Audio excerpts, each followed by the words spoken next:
Procrastination is not a character flaw. It is a primal response to a perceived threat. We've all been there. The deadline looms, the task is critical, and yet we find ourselves tidying a bookshelf, scrolling through social media, or suddenly developing a passionate interest in a new hobby we've never considered before. We call it procrastination, and we often frame it as a personal failing, a sign of laziness, a lack of discipline. But what if I told you that this impulse to delay has very little to do with your work ethic and everything to do with your emotional wiring? The latest research in psychology reframes procrastination not as a time management issue, but as an emotion regulation problem. When faced with a task that makes us feel bad, perhaps it's boring, frustrating, or fills us with anxiety and self-doubt, our brain's limbic system, the emotional, non-conscious part of our brain, takes over. It sees the negative feeling associated with the task as a genuine threat. This is a subtle form of what's often called an amygdala hijack. The amygdala, our internal alarm system, flags the task as something to be avoided. To protect us from this immediate discomfort, our brain craves a mood boost. The easiest way to get that? Put off the unpleasant task and do something more enjoyable instead. That immediate relief we feel when we decide to do it tomorrow is the reward.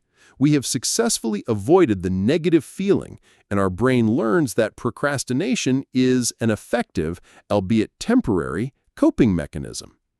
The problem, of course, is that this is a deal with the devil. The task doesn't disappear. By delaying it, we often create more stress and anxiety for our future selves. This creates a vicious cycle. The task is now even more intimidating because we have less time, leading to more negative feelings, which in turn triggers a stronger urge to procrastinate. The ancient Greeks had a word for this, Akrasia. It describes the state of acting against your better judgment. You know you should be working on the important presentation, but you find yourself doing something else instead.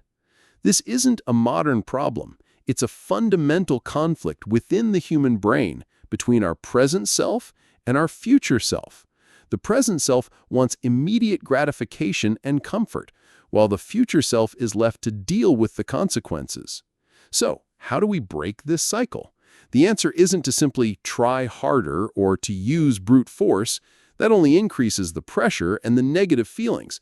The key is to address the underlying emotion. The big idea takeaway, the breakthrough, is to recognize the feeling that's causing the delay and find a better, less destructive way to manage it. Are you feeling anxious about failure? Acknowledge that fear. Are you bored? Find a way to make the task more engaging. The first step is often the hardest because it carries the most emotional weight. So make the first step ridiculously small. Instead of write the report, the first step could be open the document or write one sentence. This lowers the emotional barrier, making it easier to begin. By compassionately addressing the root emotional cause, rather than berating ourselves for a lack of discipline, we can begin to untangle the self-sabotaging loop of procrastination and finally get to work on what truly matters. This has been Curious Growth, the Daily Dose.